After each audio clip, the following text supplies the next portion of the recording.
Hey everybody, welcome back to the channel. My name is Danny Taylor, co-owner of Vegan Proteins Online Coaching, and we have a really fun one today, actually. So in honor of February being the month of love, we thought it would be a good time to talk about, taking care of yourself, showing yourself some love. And I'm excited to say we have all four of the Vegan Proteins coaches in this video, myself, Giacomo, Athena, and Alice, and we're all going to be talking about some of the stranger things that we do for our own self care. So, if that's something you're interested in, because self care is not always the way it looks online, let's get into it.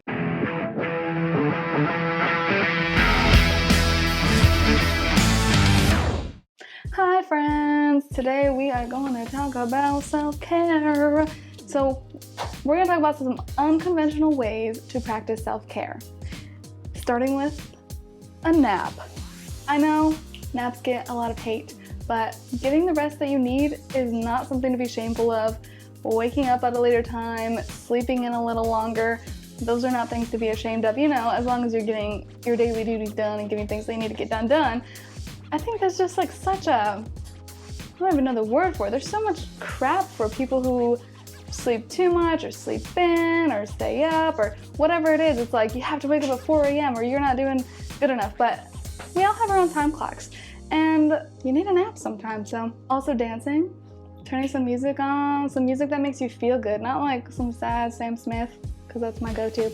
Putting something on that makes you feel good, like because I'm happy, da da da da da da, or whatever song makes you happy, any song that makes you feel good, like that you're gonna feel good while listening to it. Getting a little groovy to it in your room by yourself, whatever you want. Another one, adult coloring book. I do have an adult coloring book. I love it. It's awesome. You can get stuck just being so mindful, and it's fun. It's fun at the end when you have like those nice colored pencils and you can see all your beautiful drawings. So I do love that. It's definitely a great way to be mindful in a way that doesn't have you meditating or whatnot. It can be fun, and it's fun to do with friends. You guys can both pull a page out and just color together and just chit chat and color. It's a really nice way to get away from your screen but also have something to do. You guys have that thing to kind of keep you distracted while you're able to keep that conversation going and flowing. That's a nice one.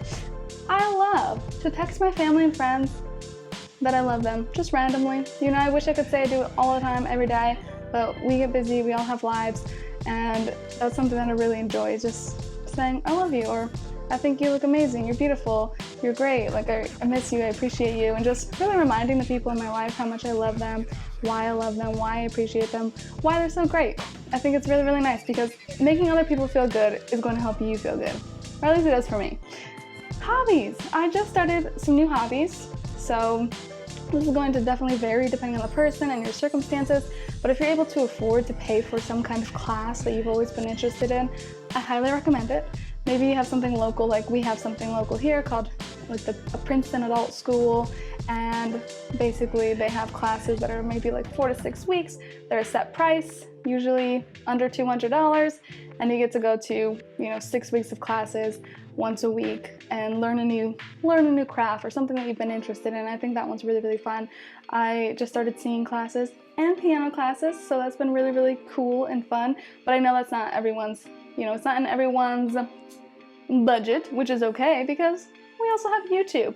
Or if you can find someone like a friend that knows, a couple things and are willing to at least get you started, that would be really, really cool as well. But hobbies, I think I've gone way too long without, and it's been really fun indulging in something beside my phone. Cuddling animals. Who does not love to cuddle animals? Cuddling up with my cat, Ozzy, the dog. I think cuddling animals, cuddling with anyone, giving somebody a hug, it's just a way to release oxytocin, which is gonna make you feel good. It's a feel-good chemical, and you're gonna enjoy it. Oh, I like this one too. Writing a love letter to yourself and all the reasons why you love yourself, not including anything that comes to your mind when you're just like, oh, I don't really like this. Don't include that. Just say all the nice things. Or to your younger self, because maybe it's a little easier to be nicer to your younger self or your future self. Writing yourself a letter can be a really, really beautiful way to stay present, mindful, appreciative, kind, loving, which we all need to be more of to ourselves. So I think that's all. Actually, I do have one more. It's walking on the walking pad, which I am on right now. I absolutely love the walking pad while I'm working because I work from home, I work at a desk, so it's really nice to be able to walk while I'm working and get all my steps in so that by the end of the day I can just relax. I go to the gym in the morning, I get my steps in while I'm working. At the end of the day, it's time to just do what I want to do. And it's been really, really nice. So if you are able to do that, it's something you can afford, I highly recommend investing in a walking pad because they are awesome. Breath work. Doing breath work where you're breathing out more than you're breathing in, whether it's nose breathing, whether it's some sort of special breath work method. When you breathe out more than you breathe in, you take your parasympathetic nervous system, which is responsible for managing times when your body feels like it's in danger or stressed out, and it calms it down. And even if you're not in crisis mode for any particular reason, your body gets stressed throughout the day. And resetting your parasympathetic nervous system once or twice throughout the day can be really helpful. Meditation. Meditation is basically your ace in the hole, if you will, where, you're a person, you have thoughts. Sometimes those thoughts are intrusive. Sometimes you have a hard time being aware of what your thoughts are. Sometimes you're trying to think through things. Thinking and all that crap, yeah, you're a human being. I mean, if you're not thinking, I'd be pretty worried. But when you're focusing on meditation, you're creating stillness where you're aware of the fact that you are alive and thinking and you have plenty of thoughts, but you're creating some stillness, which helps for your mindset, which helps your brain better be able to process through your thoughts and to think about things. When your brain is able to better process your thoughts and think about things because you've created some stillness by being intentional, by meditating, you're a healthier person, a more focused person, a happier person, and a better person for those around you. Journaling your emotions. You can take your core emotions and you can be aware of whatever feelings you're experiencing in a moment or how you felt overall for the day. And you can also categorize what kinds of things you're experiencing while you're feeling these emotions, like work or money or health or whatever it is. So when you're aware of the feelings that are being attached to different things that you're experiencing in life, you're able to better affect those things and change those things as opposed to letting your feelings get the better of you. Feelings are powerful and they pass, they come and go really fast, and you usually experience many feelings at once. So it's really hard to put a finger on what your feelings are in the moment. But when you're able to journal and you're able to look back at your journal, you gain much more power and control over your experience and what your feelings are.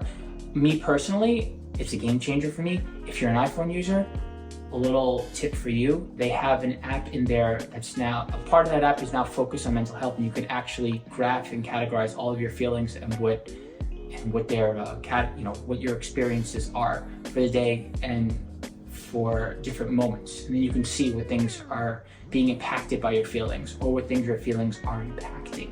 But you can also do this in a journal. You don't need an app for this. Same with meditation. Napping during the day, even if you don't get to nap for like a full 20, 30, 40 minutes, me personally, when I shut my mind down and I shut my eyes for 10 minutes and I don't quite nod off, even though I'm not catching up on sleep or I'm not banking hours as far as sleep goes, I'm able to completely reset my mind and my body, and I'm able to focus again and not feel overwhelmed, and believe it or not, actually feel physically recharged, even though I'm not actually catching up on sleep. And then finally, floating in a float tank, in a float center, which is a way to take a break from your senses. Floating in a float tank literally is going into a tank or a room where all of the senses are blocked out. You're in a place that's pitch black, so you don't see. You're in a place that's soundproof, so you don't hear. You're floating in a tank of salt water, so you don't feel, right? I mean, it's just literally making it so that all of your senses are shut down, put it that way. And you're able to really just spend some time with yourself, which I find can be incredibly powerful. Things that are getting in the way of you and your health seem much more obvious, and you're able to have a shift in perspective, and also use that time being able to think about things you normally wouldn't be able to think about if you go in there with a specific intention.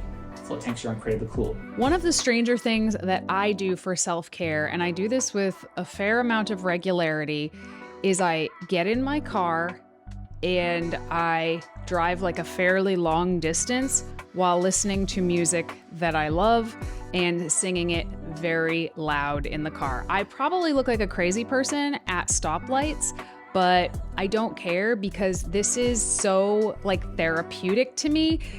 It's not even funny. So sometimes I have a destination, like I know that I'm just going a long distance, so I just use that time. But sometimes I don't. Sometimes I just get in the car and start driving around. I live in New England, so I like drive around the back roads for a while and then come home. And I think the reason that this feels like self-care to me, as opposed to just driving or just listening to music, is I find that what I need most in my life to feel balanced is time for my brain to just rest without immediately finding something else to do. So I find that anytime I have downtime in my life, I immediately feel like I need to fill that time with the most productive thing that I can do, even though logically I know that rest and recovery and downtime is really, really important. It's going to make me better at my job. It's going to make me better in my relationships. It's going to allow me to be more creative in a lot of the things that I'm trying to do if I just give my brain some time to breathe. But I know my instinct is always to pick up my phone or open the computer. So getting in the car, you have to focus on the driving, obviously. So it's like I'm occupied doing that. And then also the singing to music that I love, it feels like a big release of stress and pressure. It gets endorphins going in my body in a way that running never has, I might add. So that's a huge one for me.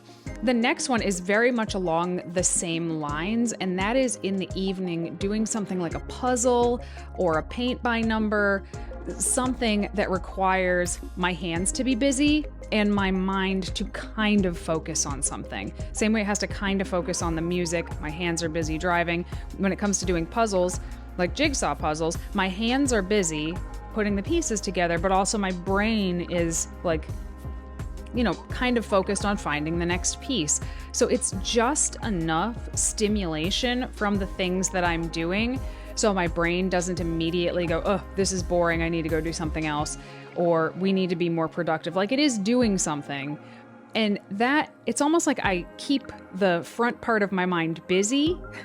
We talk about when we're meditating our wise mind and our monkey mind. It's like I'm keeping the monkey mind part of my brain busy to give my wise mind, or just the other part of my brain, a chance to breathe. And I find that I come to a lot of interesting conclusions, come up with a lot of great ideas when I am doing both of these things. So if you are like me and you struggle with being overly productive and not letting yourself take a break, find something that's kind of meaningless to do with your hands and your brain just a little bit, and you might find that that's enough to create some space to really, really regenerate your creative mind and just feel better and more refreshed afterwards.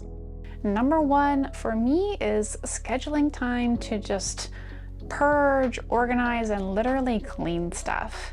I am super busy these days with more than one line of income, and let's face it, I plan on adding more and more stuff onto my plate over the next however long amount of time. And I think this is happening to a lot of us, where whether you're working a non-traditional job or if you just bring a traditional job home with you. So I often end up neglecting basic things like following a cleaning schedule, or letting literally just too much stuff pile up around my home until it gets out of control. So part of my self-care routine is literally scheduling time to clean, organize, purge stuff, whether that be things like organizing my work and personal calendars into two separate entities that finally make sense, or purging the closet, purging the pantry, or finally running that long list of errands, or even just cleaning my shower. There comes a time when I just need to stop and prioritize the basics. And yes, I consider this just a major form of self-care for a lot of people here in 2024. Number two, indulge in your cravings a little bit and often. I've always been passionate about fitness, of course. So if I'm being perfectly honest, I've had lots of goals when it comes to just weight loss over the years. Even now, I've been on a cut for over 3 months for my bodybuilding career. So one lesson that I have learned over and over again is that if you ignore your cravings for too long, they're only gonna get worse until you finally end up just losing control. So my golden number one self-care tip for this is to give in just a little bit, and to give in just a little bit every day.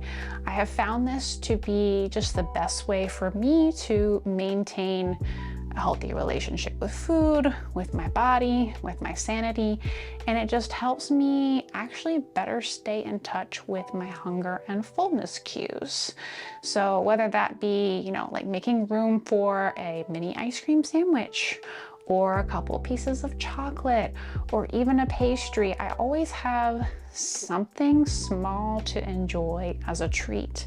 This takes a lot of practice, guys, but when you know you're going to have something that you love every day, you find it much easier to just say no, or just to not let things go overboard.